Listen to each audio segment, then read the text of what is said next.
Okay, listen closely. I need to get this down while I still remember exactly how it started. My hands are shaking a little bit as I type this, but you need to know. It started about 2 months ago. I was broke, like really broke. I had lost my job at the auto shop and my landlord was kicking me out of my apartment in Chicago. Then, out of nowhere, I got a letter. It said my great-uncle Silas had passed away. I didn't even know I had a great-uncle Silas, but apparently he had no kids, no wife, nobody, just me, his distant nephew. He left me a house, a whole house for free. The letter said it was a farmhouse in Nebraska, miles and miles away from anything. I looked it up on a map and it was just a tiny dot in the middle of a big green square. I thought, jackpot. I could live there for free, fix it up, maybe sell it later.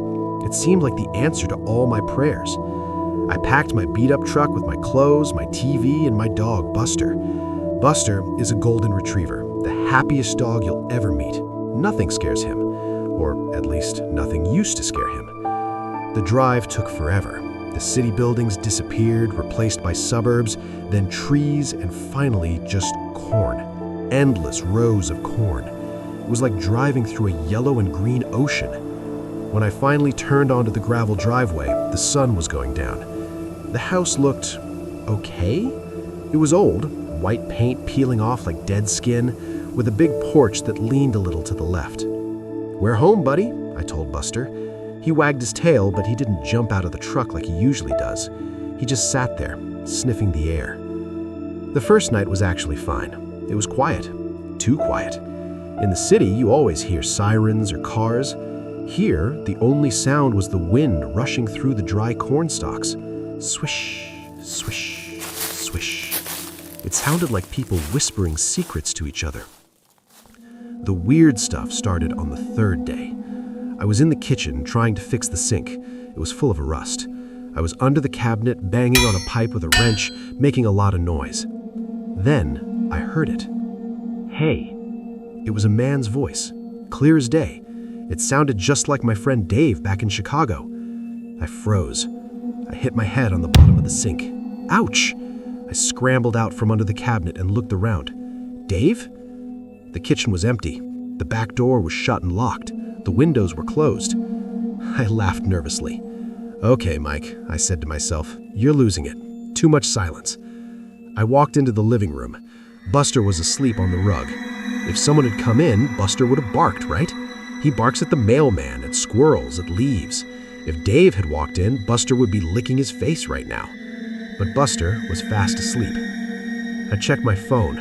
No service, of course. I had to walk to the end of the driveway just to get 1 bar of signal. There was no way Dave was here. He was 6 hours away in Chicago. I went back to the sink. I told myself it was just the pipes. Old houses make weird noises. Pipes groan, wood creaks, the wind howls. It was just a squeaky pipe that sounded like a word. That's what I told myself. That night, I was watching a movie on my laptop. I had headphones on. It was a funny movie, nothing scary. I was laughing at a joke, and then the movie paused. I didn't touch the spacebar. It just paused. I frowned and hit play. It played for 2 seconds, then paused again. Then, through my headphones, over the sound of the movie's silence, I heard a breath. It wasn't a heavy breath. It was a sharp intake of air right next to my left ear. Huck, like someone was standing right behind my chair, leaning down to whisper to me. I ripped the headphones off and spun around. "Who's there?" I yelled. Nothing. Just the empty, dusty living room. The shadows from the lamps stretched out long and thin across the floor. My heart was hammering in my chest like a trapped bird. I stood up and grabbed a heavy flashlight I kept on the table.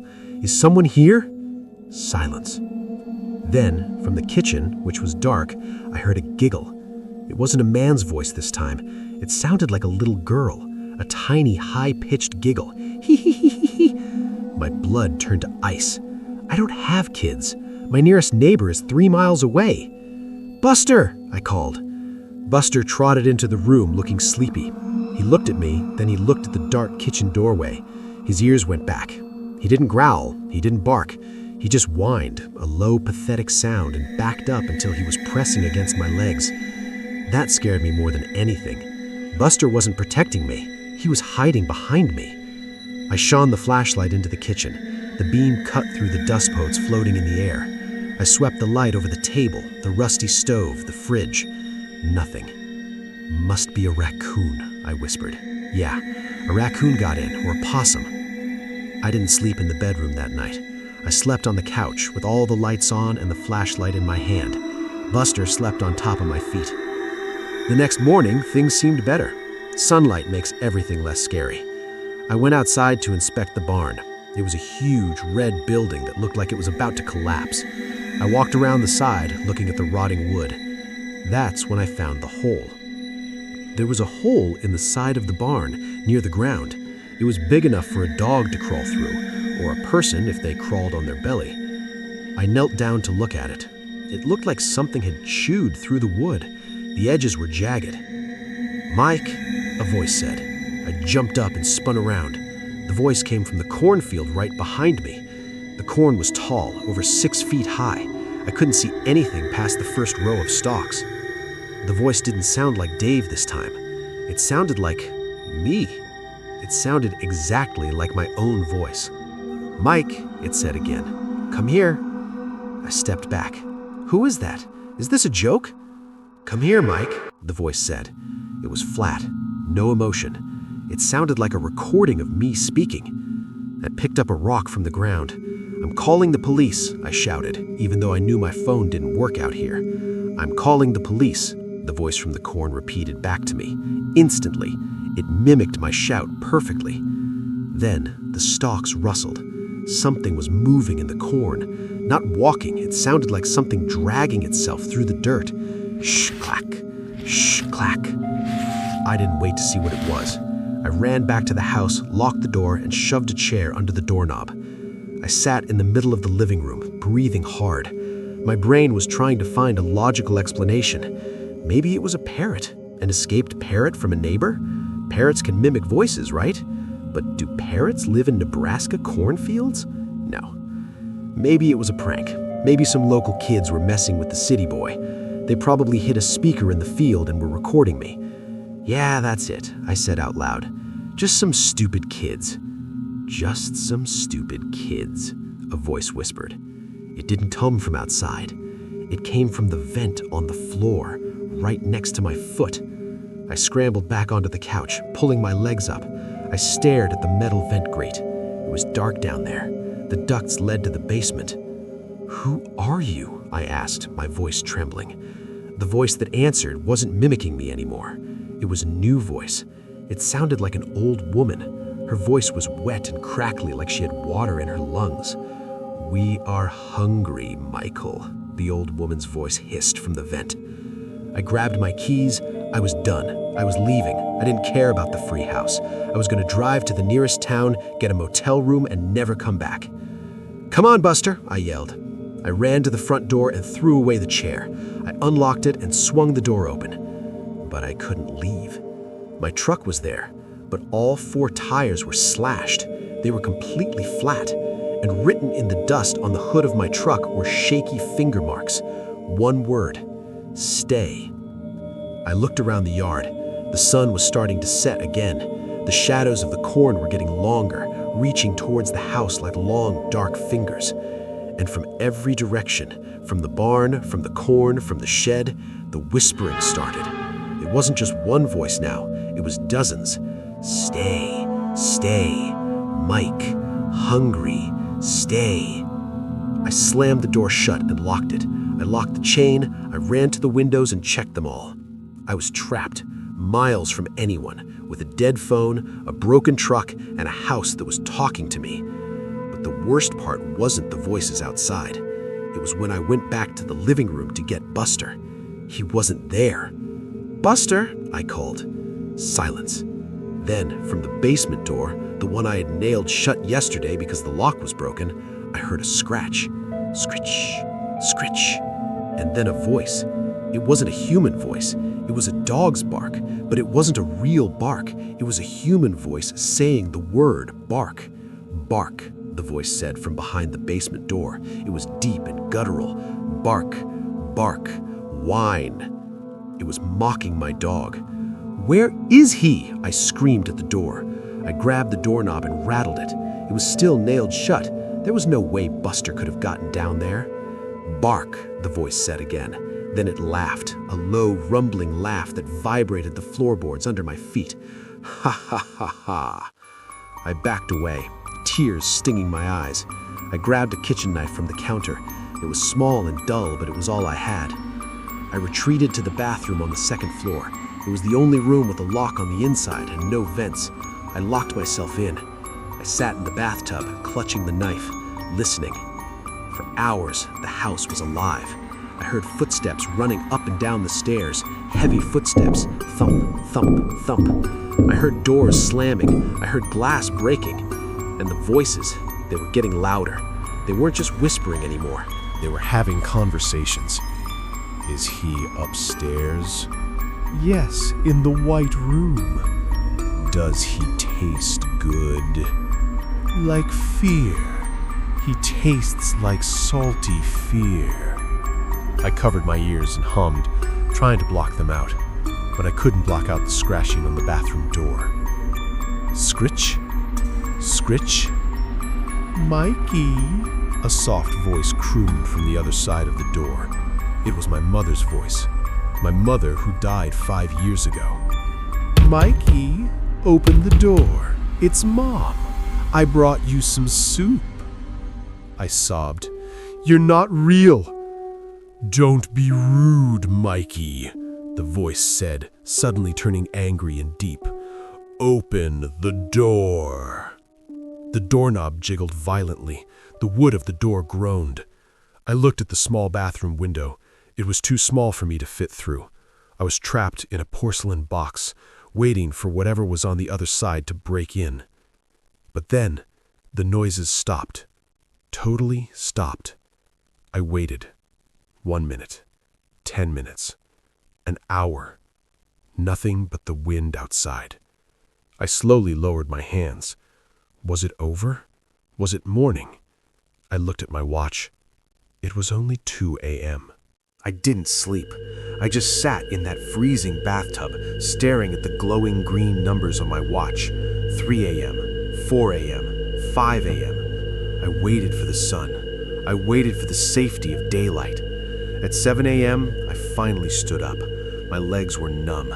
I gripped the dull kitchen knife and slowly, as quietly as I could, unlocked the bathroom door. I opened it just a crack.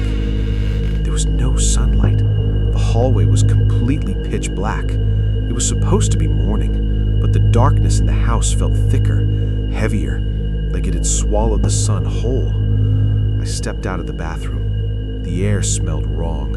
It smelled like wet, turned earth and old, dried copper. I turned on my flashlight, but the beam seemed weak, struggling to push through the dark. I crept down the stairs. Every step I took felt like I was walking down the throat of a giant beast. When I reached the living room, I stopped dead in my tracks. The front door, the one I had locked, deadbolted, and chained, was wide open, but I couldn't see the yard outside. The tall, dry corn stalks had grown right up to the porch. They were pressing into the house. Long, yellow leaves slithered across the living room floor like dead snakes. I wanted to run right into the corn and never look back, but I couldn't leave Buster. I turned my flashlight toward the kitchen, toward the basement door. The heavy wooden planks I'd used to nail it shut were gone. Not pulled off from the outside. They were splintered and burst open from the inside. Something had broken out. "Buster," I whispered. My voice shook so hard it barely made a sound. From the pitch-black depths of the basement stairs, I heard it again. Whine. A soft, pathetic dog's whine. I swallowed my terror. I pointed my weak flashlight down the wooden stairs and descended into the basement. The air down here was freezing. The walls were made of old stone, slick with moisture. At the bottom of the stairs, the dirt floor was covered in deep, massive scratch marks. And there, sitting in the middle of a pool of flashlight beam, was a red nylon collar. Buster's collar. The metal tag was bent and covered in thick, dark sludge. I fell to my knees, picking it up. Tears blurred my vision. "Buster," I sobbed. "Good boy," a voice rumbled from the darkest corner of the basement. I swung my flashlight around. Standing in the corner wasn't a man. It wasn't an animal. It was a towering nightmare made of rotting barnwood, rusted iron, and dried corn husks. It had long, uneven limbs that looked like broken branches, and its head was a twisted mass of burlap and bone. It looked exactly like the shadows I'd been seeing all along. It stepped forward, its joints cracking. Shish, clack, shish, clack. It didn't have a mouth, but it spoke. First, in my dead mother's voice. "You look so thin, Mikey." Then, in Dave's voice. "Hey man, nice house." Then it let out a perfect, terrifying dog bark. Bark! Bark! It was wearing their voices. It consumed them, and now it was going to consume me. "We are starving, Michael," the entity hissed, its voice suddenly sounding like a chorus of 100 drowning people. It lunged at me. I screamed. I threw the useless kitchen knife at it and scrambled up the stairs like a madman. I could hear it right behind me, dragging its heavy wooden body. Thump, drag, thump, drag. I burst into the living room, slipping on the corn leaves. I didn't stop. I ran straight out the open front door and plunged head first into the towering wall of the cornfield. The sharp leaves cut my face and hands, but I kept running. I ran blindly through the endless rows, pushing through the yellow and green ocean, desperate to find the highway, desperate to find civilization. I ran until my lungs burned. I ran until I couldn't feel my legs. Finally, I broke through the edge of the cornfield. I collapsed onto my knees, gasping for air, looking up to see where I had escaped to. But there was no highway. There was no city. Standing right in front of me, leaning precariously to the left, was the old, peeling white farmhouse. I had run in a straight line for hours, only to end up exactly where I started. The corn rustled around me. The whisper started again, filling the air, vibrating in my teeth. "Stay, stay, stay." I am still here. I am sitting on the porch. The sun hasn't come up in days. If you ever get a letter about an inheritance in the middle of nowhere, burn it.